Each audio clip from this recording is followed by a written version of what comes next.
parte, praticamente, não tenho muito o que falar de desapego, porque tem muita coisa que eu preciso trabalhar, mas eu gostaria de mostrar uns 3 ou 4 exemplos do Chico de desapego, que talvez isso possa trazer uma edificação para nós, né?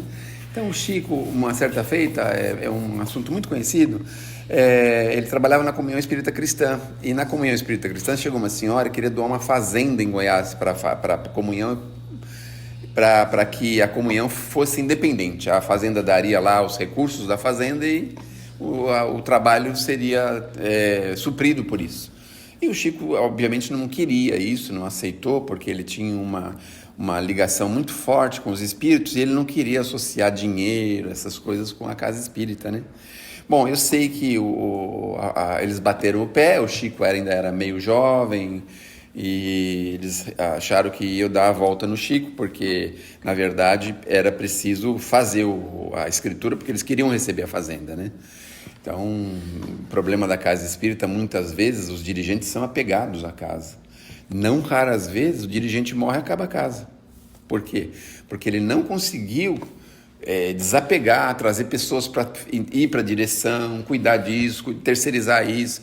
Às vezes até, veja, Alfredão, às vezes até faltar de propósito em algumas tarefas-chave do trabalho.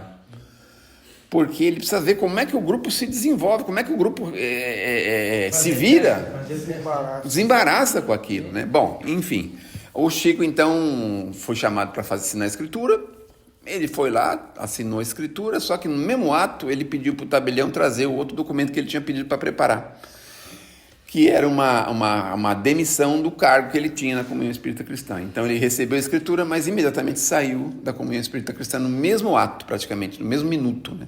Então isso foi um fato de desapego muito grande, porque as casas espíritas que têm recurso são as casas mais assediadas para a gente que quer cuidar de diretoria, cuidar de cor, isso e aquilo. Casa que não tem recurso, ninguém quer saber, né?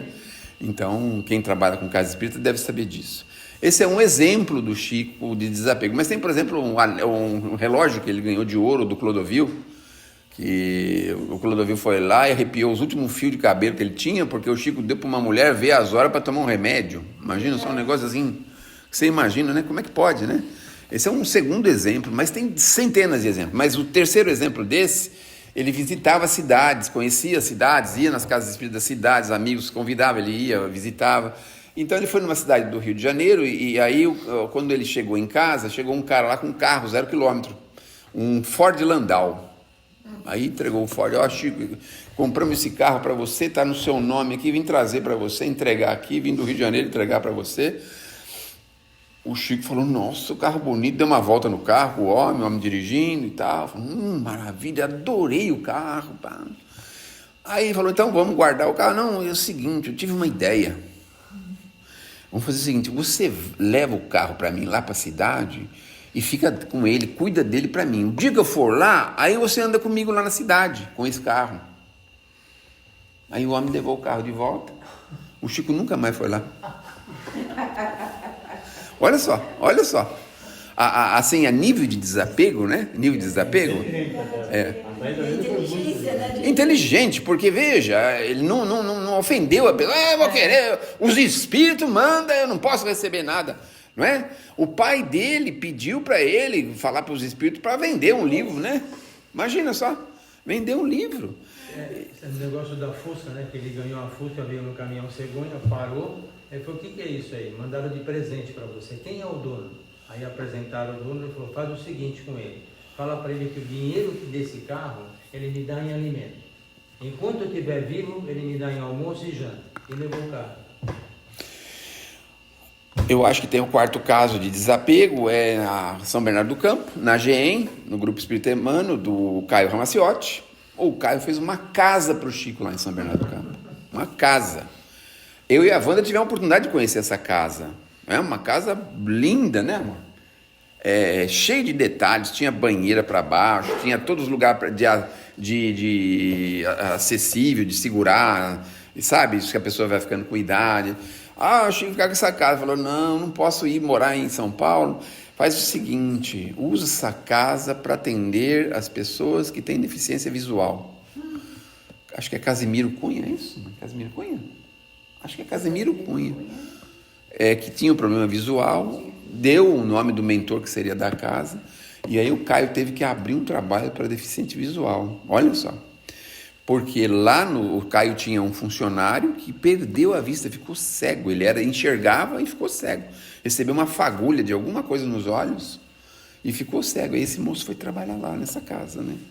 Então a gente vê assim diversos exemplos de desprendimento que nós precisamos de vez em quando meditar sobre a nossa condição, porque é o carro, é o corpo. Eu me lembro de...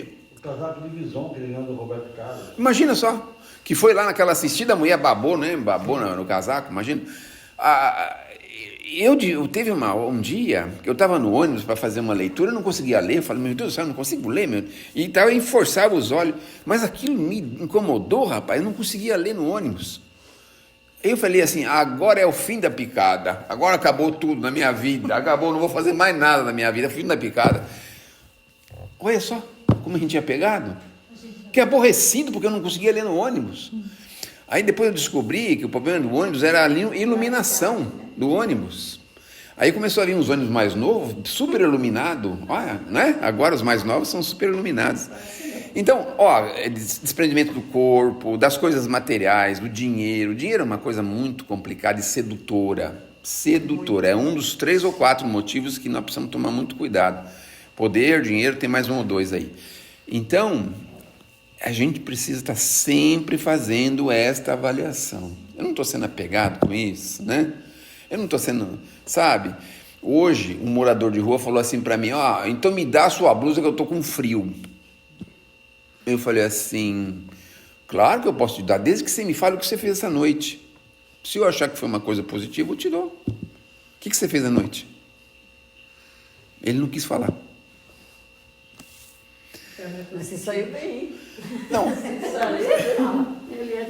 Mas, sabe, assim, a gente trabalhando com morador de rua, trabalhando com assistido, isso que o João está falando, você tete a tete, você é provar, você sente ali no dia a dia como que você é.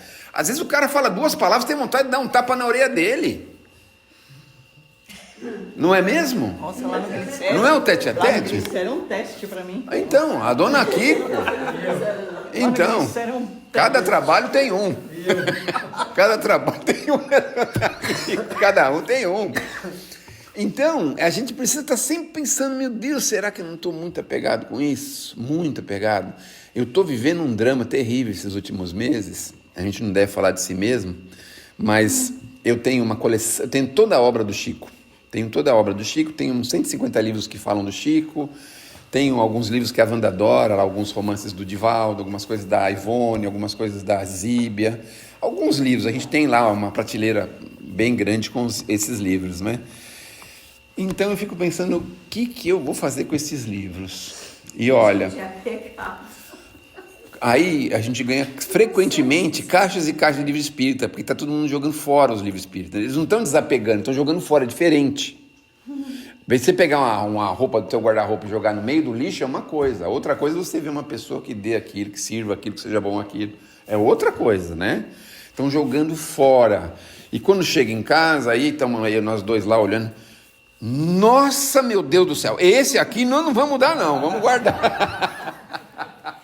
Gente, é cruel, né?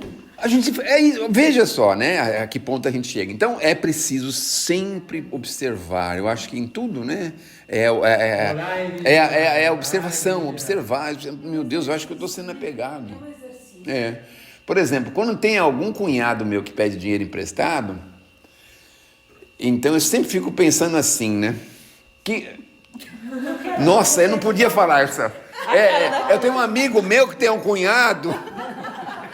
Mas é igual o filho, né? Mãe, um amigo. A mãe não é. Não, mas eu digo assim, o dinheiro é um negócio terrível. Então é preciso estar sempre pensando se a gente não está sendo muito apegado. Os exercícios que a gente faz, não é? Porque eu estou uma grande parte do tempo andando na rua. E muitas vezes sou abordado. Pô, Sérgio, eu preciso, estou morto de fome. Outro dia eu estava morto de fome, então vamos tomar um café. Entrei no primeiro lugar que tinha, lá na cidade, lá, onde era a Polícia Federal. Entrei ali no primeiro lugar que tinha. A gente chegou lá, vamos dar essa coxinha aí, comer coxinha. Eu quero esse pastel, comer. Tu tá com uma fome lascada. Gastei R$50 com o cara. Eu falei, meu Deus, onde é que eu tô com a minha cabeça de gastar R$50 com esse cara? Veja como a gente é pegado. Veja como a gente é pegado. duro também, né, Sérgio? Mas, sou Ivo, na hora, assim, eu não pensei muito, né? Não pensei. Eu sei que é complicado, é duro, a gente tem que racionalizar, saber usar o dinheiro, tem que saber fazer tudo isso. Vou fazer palestra em casa espírita, sabe o que me acontece? Olha o que acontece.